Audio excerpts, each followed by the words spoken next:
I'm Lee Schneider, and this is the Future Lab.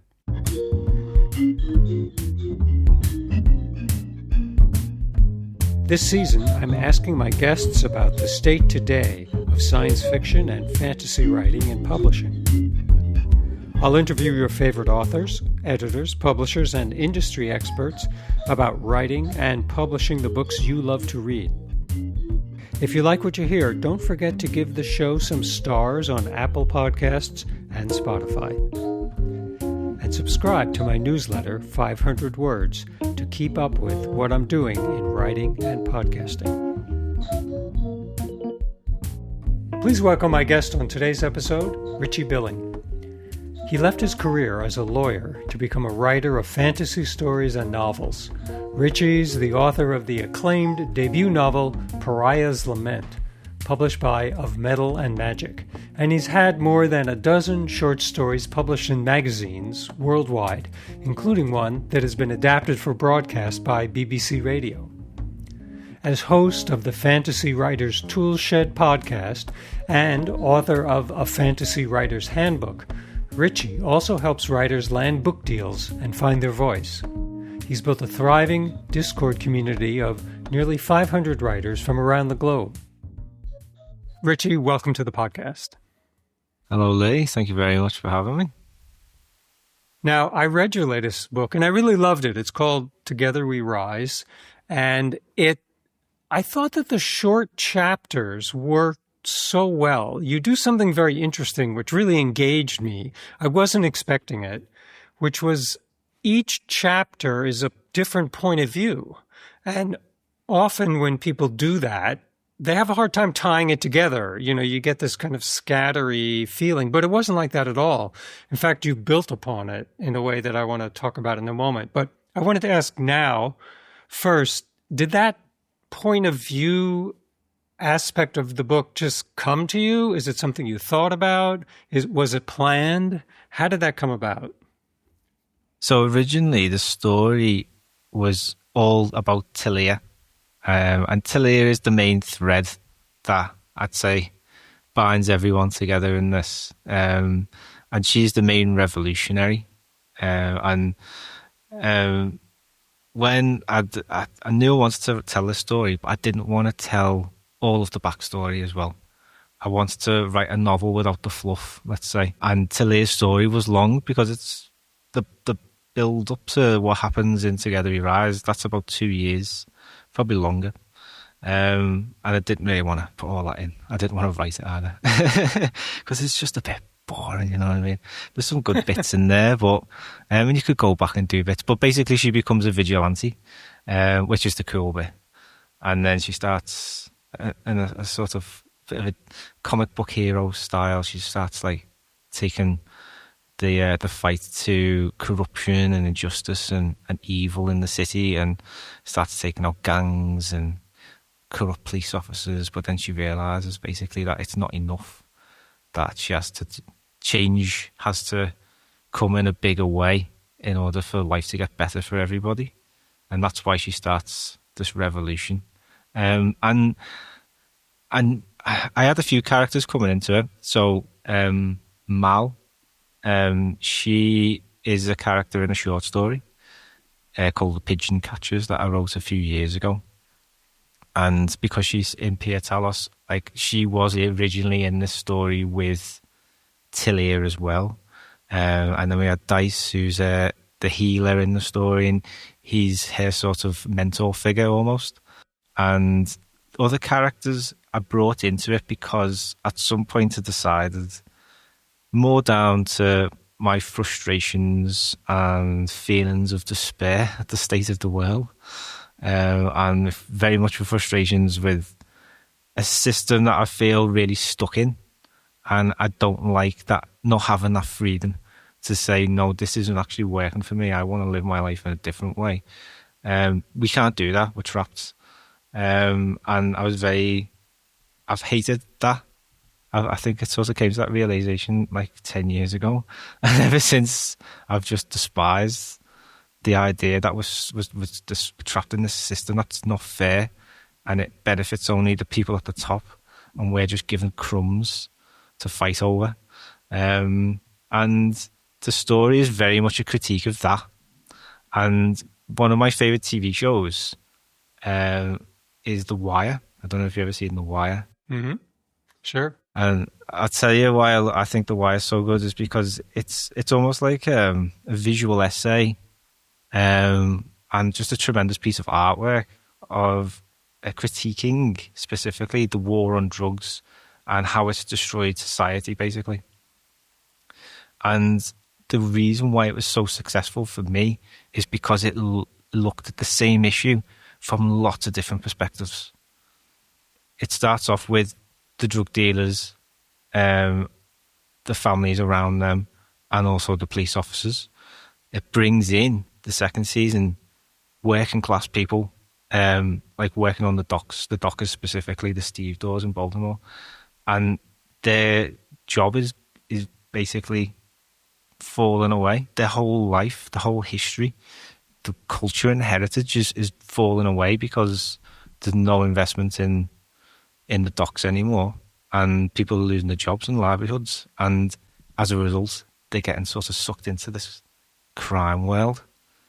And that was a brilliant perspective. That's my favourite series. And then later on it brings in like the media, the newspapers reporting on all of this, and feeding off basically this like horrendous situation. And I wanted to critique the system in the same way, and you can't do it from one person's point of view. You really have to bring in a myriad like views and different backgrounds, and so that's why I wanted to bring in like the working class perspective. You've got the city guard, who's basically the equivalent of the police, who's been like corrupted but as a bit of a moment of redemption. And then you've got people who are like the top, like the general, who's seeing it all happen and is almost like complicitly allowing it. And that's what I wanted to do. And it's also the main point I wanted to show, I suppose, in choosing all these different characters, is that it's the same issue and it affects us all. It doesn't matter if you're left wing or you're right wing or if you're down the middle. It's the same issue. We're just seeing it for some reason, seeing it from different points of view. And that's what I wanted to show, is that like ordinary people from all different backgrounds, everyone's got the ability to make positive change in the world. And I suppose for a long time anyway, we've not really had any kind of cultural things showing people that, like, I watched V for Vendetta recently, and I thought that was probably one of the more recent things that was sort of put a bit of power in people's minds again. For the people in the book are courageous. They're showing us the way. It is about social change and it is about revolution, and convincingly so. But it's also a courageous book, I think, to write now, because there isn't much out there right now that in pop culture that supports the idea of social change. We're in a period where it's just not supported, regardless of your political orientation. It's not a time for social and political courage, really. So I admired that about what you were doing, and wholeheartedly, you don't hold back. It makes it really clear what you're going for there. And I think you accomplish it. So there's not really a question there, but it's more like an appreciation.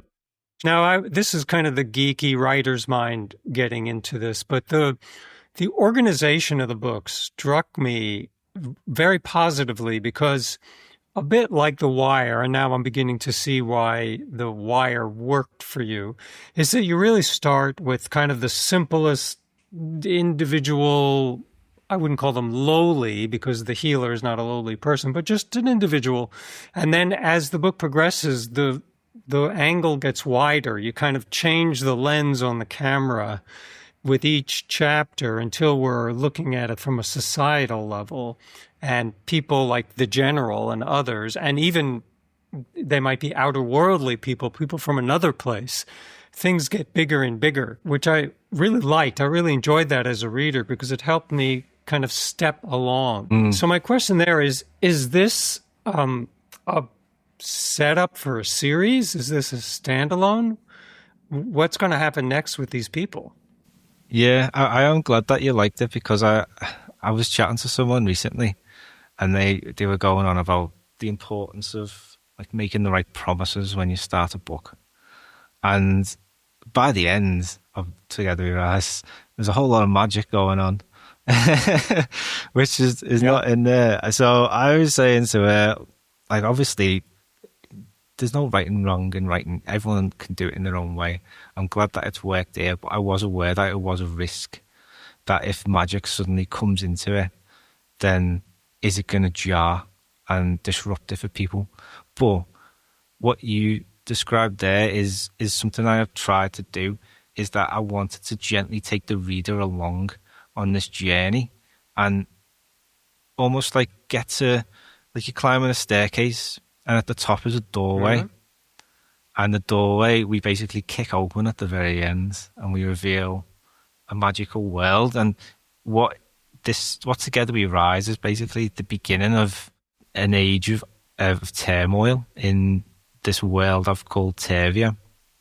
And you get a bit of an idea of the forces at work on a grander scale at the end of the book. So the reason why I love fantasy, I don't know if this, you can relate to this as well. I just love the debate between good and evil. Like, what is it? What is good? What is evil? What drives people to do good? What drives people? It's very philosophical. It's almost you're harkening back to ancient Greece, like good and evil, all them debates and stuff like that. And I think fantasy, on some level, it does get very philosophical, and it allows you to explore people's natures and almost like speculate as to the forces at work behind them. But that's what I've tried to do. And in this world that I've created, there are two forces. There's life and there's nothingness. And at one time, all that existed was nothingness. And then all of a sudden, life appeared. That could be your Big Bang or whatever. And I just think of it as like a void. And in this void is a single star. And all the nothingness wants to do is consume the life and smother the star. And at some point, this star explodes and little specks of light go everywhere. And that's basically life trying to survive. And this battle between these two forces filters down through every layer of existence, basically, down to like humans and animals and insects and whatever. Like, because you do see some weird things in the animal world. Like, what did I see the other day? There was a bear and a wolf just walking around, just hunting together. And it's like, what's going on there? Like, something's happened there, you know what I mean? And we can't understand it because we can't communicate with them, but we can speculate. And with fantasy, you can make things a little bit more magical. So in this world, Tavia, the two main forces of good and evil are the magpies, as I call them. And they serve a goddess called Udira, and she's the goddess of balance. That's why magpie is black and white, balance. Mm-hmm. And they're trying to stop the bad guys who are called the Pariah. And they're this sort of weird ancient race which were created by the old gods, evil gods, to help bring them back in a later time, which is now. And the Pariah have discovered magic, which was long forgotten, and they're getting closer now to bringing back their masters.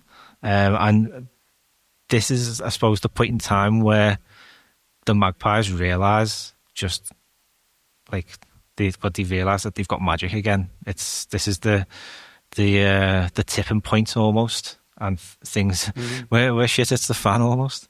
And I've written a novel which follows on directly from Together We Rise, which shows the Pariah expanding and trying something else in a different part of the world. But I abandoned edits on that to write Together We Rise, so I need to go back to it. Hmm.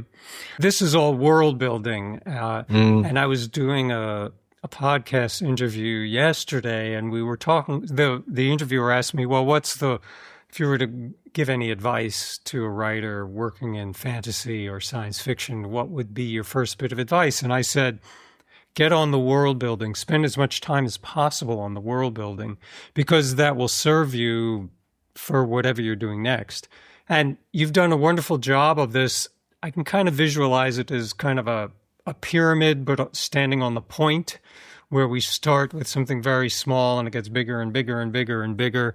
And the newbie mistake, the rookie mistake would be to just give the talk that you just gave in prose as chapter one, like to explain everything, which is completely, it's interesting here, of course, but it's not interesting in a book. Yeah. We got to drive characters through that sort of thing. The explanation only comes about 2/3 of the way through that novel. Huh? Yeah, sure. I have to ask about the fight scenes in Together We Rise, because either you're going to tell me that you're a trained fencer or you were an extra in a Marvel Universe movie, and you do watch a lot of the NBA, so you must know about, head fakes and moves, but I found the fight scenes really convincing. And I know how hard it is to write spatial stuff. The blocking, essentially, like blocking a play. So I want to ask, did that also come naturally, or is that something that you really had to work at? I've never, I don't think I've ever swung a sword. I've done archery. I love archery. Like, I don't do it. I've only done it once. But you learn a lot in that one time. And I do boxing. You learn a bit about movements and stuff there. But to be honest, what I try and do as much as possible is just put myself in that person's head. And I do all I can just to be in that scene. And especially with battles, because you've got to think how fast it is. And how unforgiving the situation is. And when it particularly comes to writing like medieval fantasy, just how brutal it is. Now, it depends what kind of writing you like. If you like high fantasy, for example, you don't have to go into detail about like how you cut through to the bone and expose all his organs and stuff like that. But I like dark fantasy, so I like to just be true about it. I suppose it's like medieval warfare must have been horrific.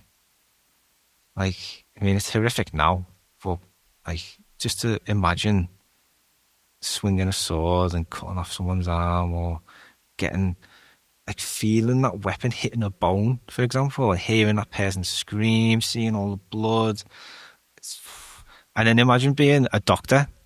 Oh, couldn't do it. Yeah. Couldn't do it. So it's what I'm trying to get at here is I'm trying to get in that scene as much as I can. And I think with one of the best sort of bits of advice I came across was from Brandon Sanderson when it comes to writing fight scenes. And you can have your blow by blow battle sequences where it's quite intense, but you do sometimes need to take that step back just to show, especially if it's a big battle, you need to show what's going on. But you run the risk then of breaking perspective, because if that character can't see what's happening in the next street over, for example, then it gets really hard. So in Together We Rise, there's a scene at the end where Tilia and Garida, they get onto the roof, and you're able to then get a wider vista of like what's going on. Leo gives you like a different perspective of what's going on. And one of the best things to do when you're writing battle scenes is just to introduce lots of different perspectives.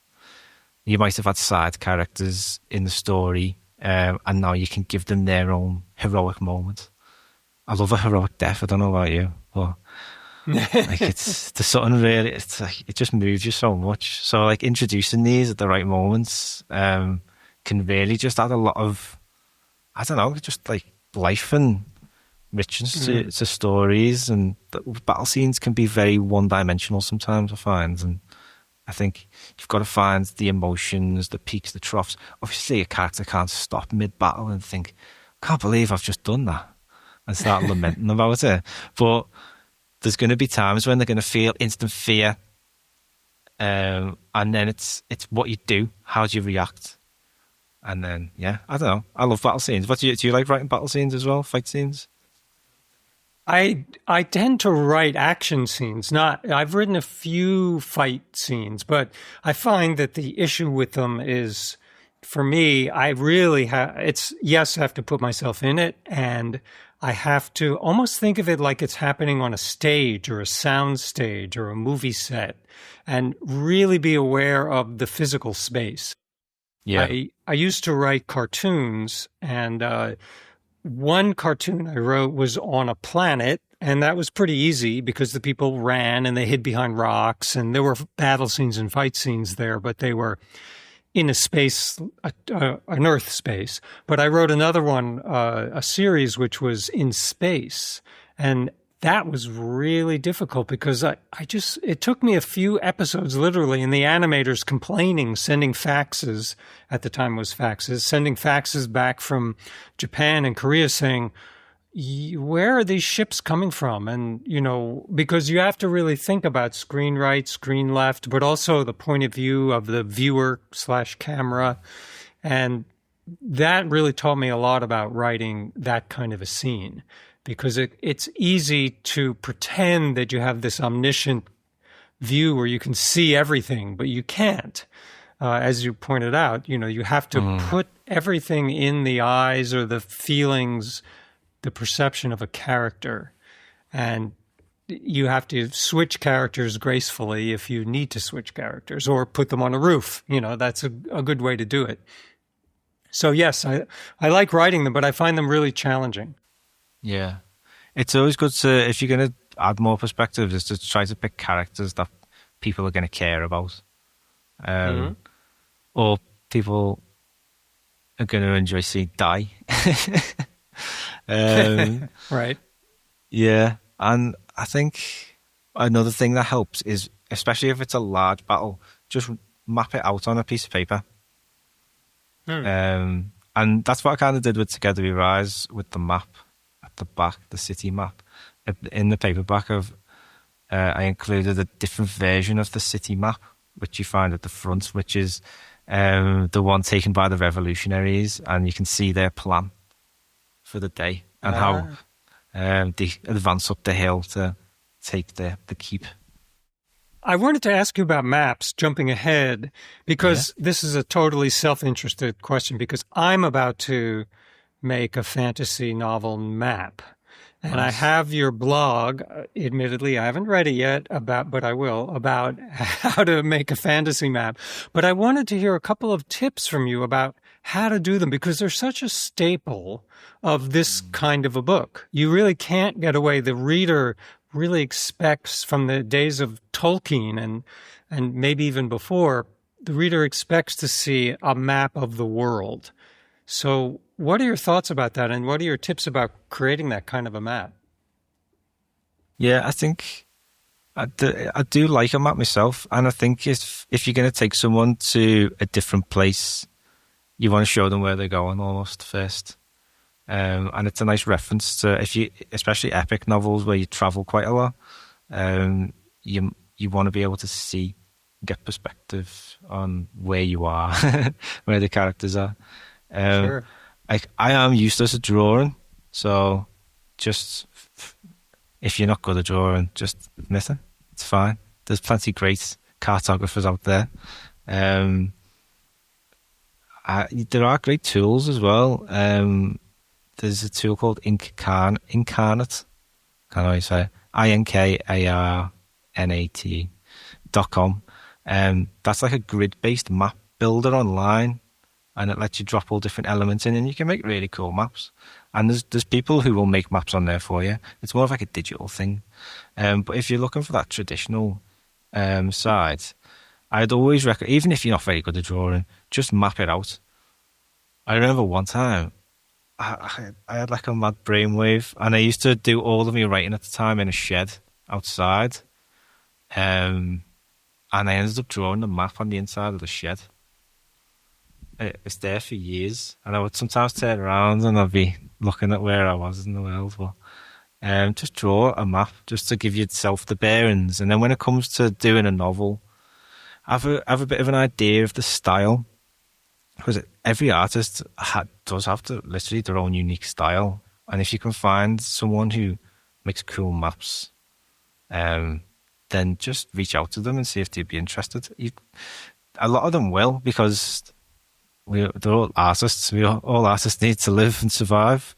Some of them are busier than others. I got quite lucky. I came across an amazing map, and I think it was in Joe Abercrombie's first law books. And the name of the artist was in the book. So, quick search, found them on Instagram. And yeah, all systems go. So the map was done by the person who made the map for Joe Abercrombie. So if you're willing to spend the money, it's well worth it. And I think they make a huge difference. And especially for this particular story, because it's a city. And Jack Shepherd, the cartographer, he was quite good at city maps, which was quite fortunate.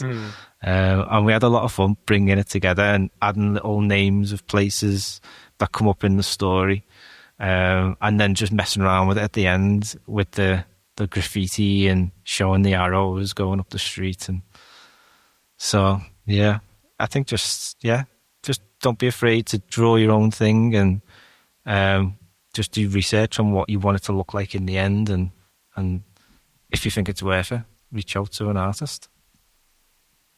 That's great advice. Now, you teach writing, and you have a huge Discord community, and I wondered, what is the most rewarding part for you of teaching writing? What makes it really worth it for you? I really like seeing people grow, and a lot of the time I find when I'm teaching writing is that people just lack the belief and the confidence, and I relate to that very much. So recently I did a series of writing classes in the Central Library in Liverpool with the council and the library, and it was amazing to see, because I wasn't sure how many people we get, but it was the first one was sold out, and a lot of people there, they never have sort of had the sort of belief and the confidence to write a story, and it's really sad to think that they think that writing is beyond them. And I've always had, because that's when I started writing, it gave me such like purpose and a way to process thoughts and feelings, like almost having a conversation with yourself, and through stories and just getting things down on paper, and just using your creative muscles.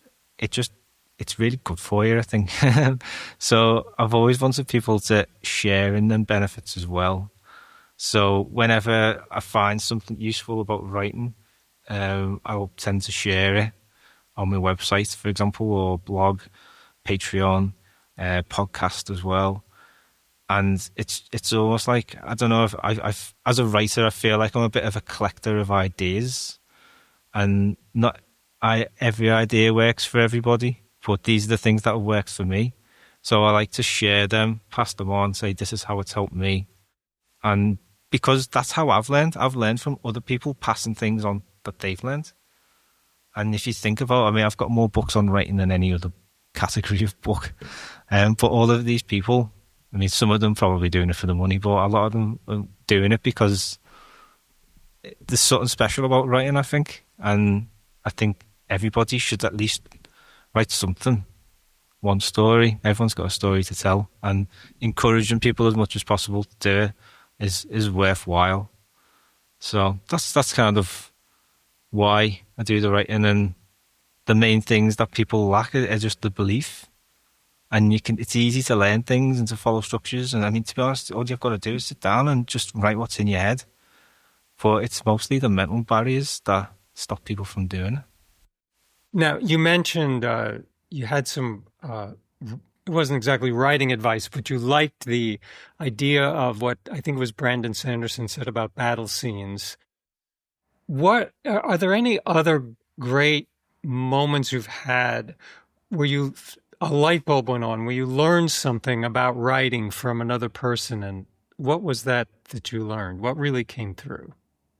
Yeah, when I got a book called The Art of Dramatic Writing by a Hungarian playwright called Lajos Egri, I saw his name referenced in another book by a very good editor, and it's a very good book as well, Solstein. And he kept referencing Henrik Ibsen and Lajos Egri. And I was like, these books have got to be worthwhile getting as well. So I ended up getting them both. And when I read Egri's book, that was the light bulb moment, because he had very much his own approach to writing. And for him, it all begins with the theme or the premise of the story. And I'd never been able to get my head around theme. Like, no one had been able to explain it to me in a way that sort of clicked. And then I read his chapter on it, and I was like, that just makes perfect sense. It, simply put, it is the whole point of the story. It's the reason why you're writing it. And not every story needs to have a theme. So that's why I don't really think about it all the time. But for him, it's the very reason that you're writing it in the first place. And if you keep that in mind, that will give you the framework for the whole story. Because if you ever find yourself drifting off, you've got your theme there to think, I'm contributing to discussing this theme or this premise. And usually these are just simple statements. What was it? The Romeo and Juliet is love transcends death. Just something simple like that. And the point, you can make that's a statement about anything. But the point of the story is you've got to prove it and discuss it and explore it. So I really like that. And then the following chapter is about characters. And there's so many different things people say about how to create characters. But there's two things in particular. One from Lajos Egri and one from Solstein. I'll tell you the Egri one first. And he came up with this method called the bone structure. And it helps you essentially create a three-dimensional person, because it's just a simple questionnaire with prompts, and it just asks you to look at each key aspect of a person. So first of all, you've got the physical appearance, like height, eye colour, all that kind of stuff. The second one is sociology. So this is where it starts to get interesting. So, like, what was the upbringing like? Have they got a good relationship with the parents? What kind of people did they hang around with? And you just go through the questions again. And by this stage, this person's starting to come to life. And then finally, you've got the psychological elements. And this is usually a result of the first two, because your sociological makeup, I suppose, is like sort of interlinked with your physical appearances too. And I always go to an example of there was a guy who went to school who had really big eyes. Whenever anyone said the word like eyes near him, he just got really angry. So obviously the physical appearance of his eyes, the fact that he got a bit bullied for it, gives him like an acute psychological reaction now to sensitivity to anyone saying the word eyes. But the psychology is really interesting as well, because that's when you start to look at what people want in life, what the justifications are and stuff. And then I mentioned another one before, Solstein. He came up with this one called the secret snapshot approach. And what this does is it helps you almost get like sort of get a deeper understanding of your characters. Um, Learning about like what their deepest sort of fears are, maybe the most traumatic moments. And the secret snapshot basically is an image of something like a moment or an experience that they wouldn't never share with anyone. They wouldn't tell anybody about it. It's the most like deeply personal moment. And if that existed as like a little Polaroid picture, they would lock that away and not let anyone see it. It's the like most guarded secret. So as the writer, your job is to define what is on that picture. And if you can come up with something decent for that, then you've got like a really rich and deep understanding of your character and basically of the person. They become alive, and you understand everything. Like you don't, not just what they want for breakfast, but the reason why they want that very thing. So they're the two best things that I've learned. They were the two sort of key moments that helped my understanding, almost sort of filled in the last few gaps. And then, yeah, I always go back to them as well. That's great. What is your dream writing project? It's hard to say because my ideas change quite a lot. I suppose Together We Rise, I absolutely loved every moment of that. I think your dream writing project is something that you care deeply about, you're passionate about it, and you invest so much time and effort into it that you don't even notice. It doesn't feel like a chore. And something that you're just really excited to share with people and to talk about with people. And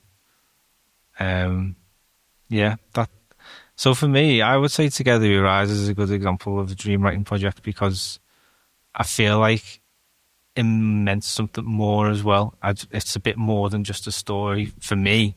Like I feel like I've made a bit of effort to give the reader a bit something a bit extra. And I'm always proud to share that, just something that you're proud to share with people, I suppose. Yeah. Yeah. What does your creative workspace look like? A lot of plants.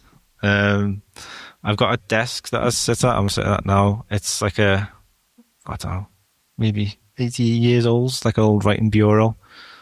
Not the best for the back, I suppose, but I like it. But I tend to work anywhere. I've gotten into the practice of writing on my phone. So sometimes lunch breaks, I'll be writing on my phone. And I just use Google Docs because you don't have to worry about anything getting lost, and you can just pick it up there and then. And whenever the time, I call it the flow.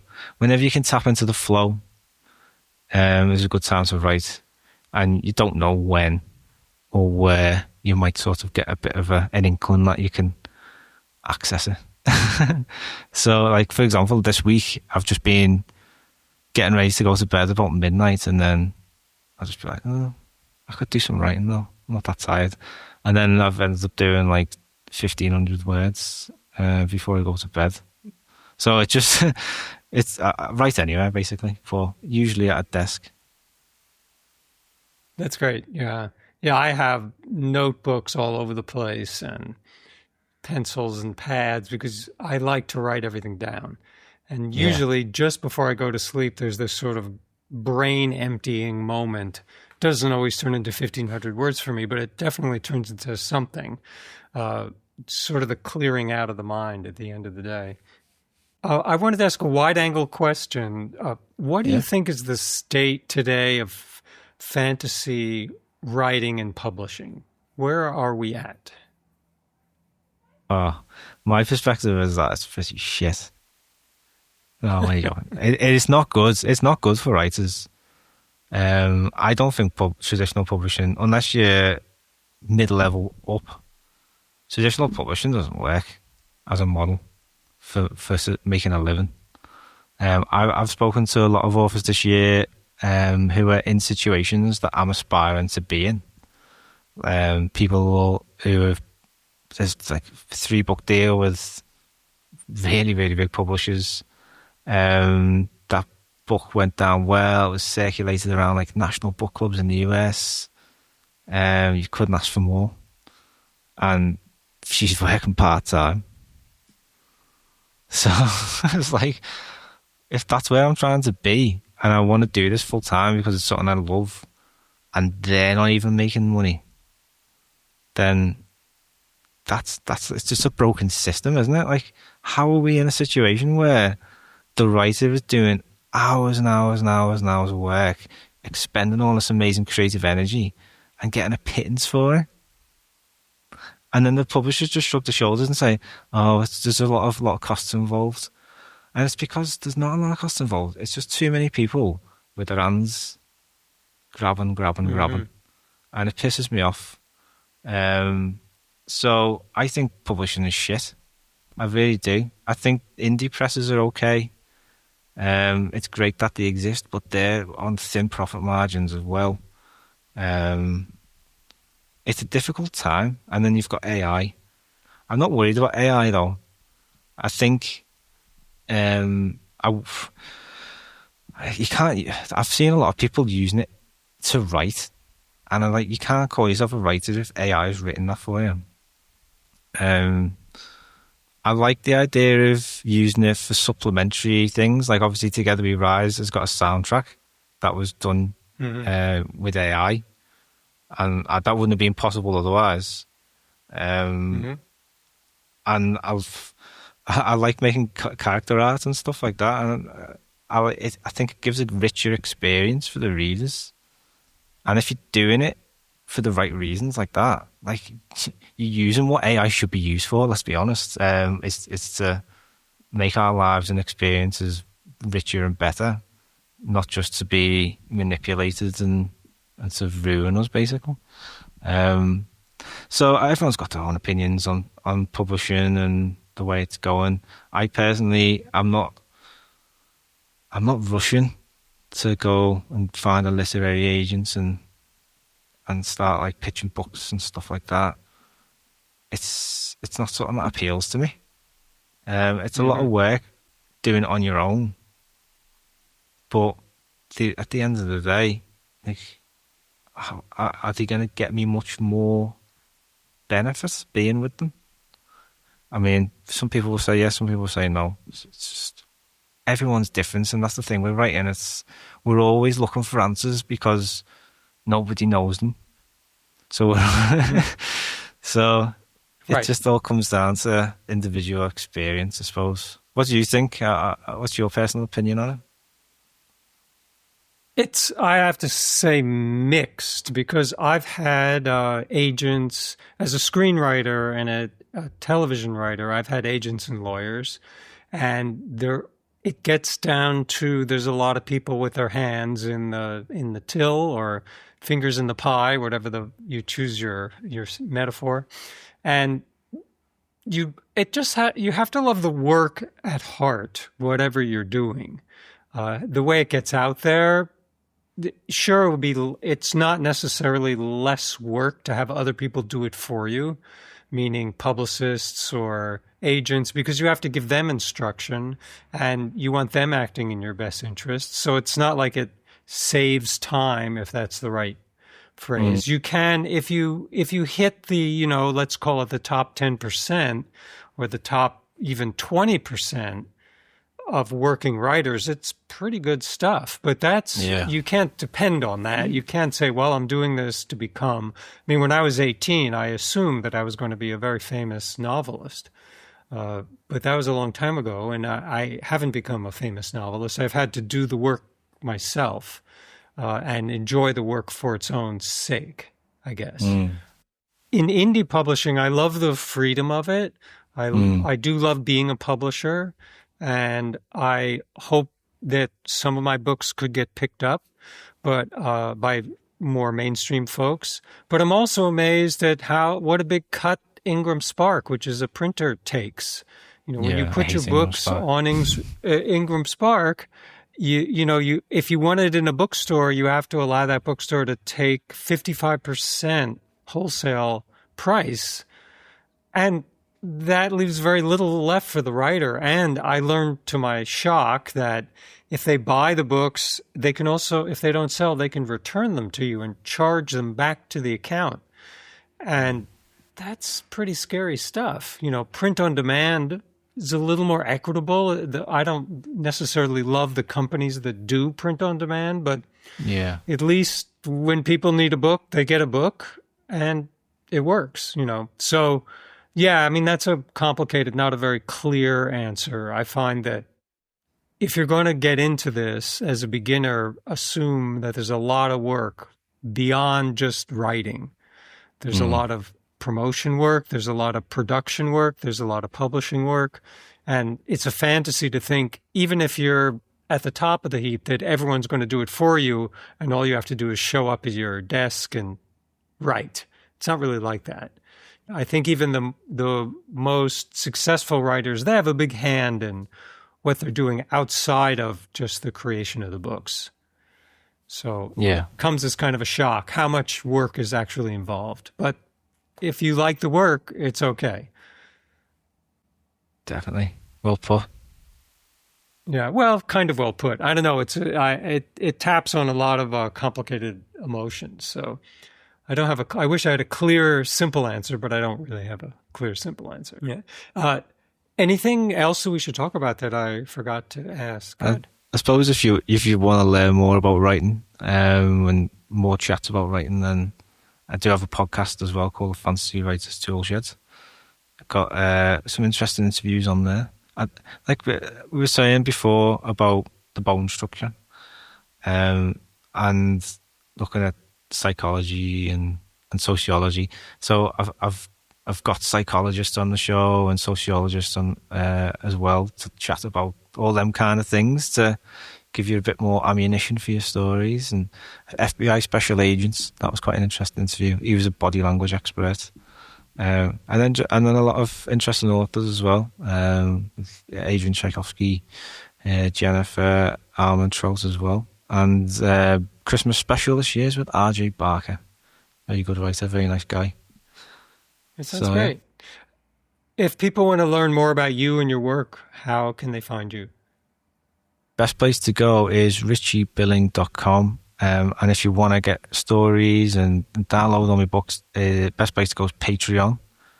Just search for Richie Billing again. There's not many Richie Billings, especially fantasy writers. So I'm quite easy to find. It's not like I'm called Paul Murphy or something. Good. Well, good. I'm on socials as well. And you can't get books on Amazon, but as we sort of alluded to, we like to put more money in the author's pockets so we can write more. So Patreon's the best. Excellent.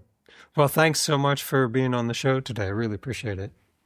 Thank you very much, Steve, for inviting me. Like I say, fantastic questions, and it was an absolute pleasure.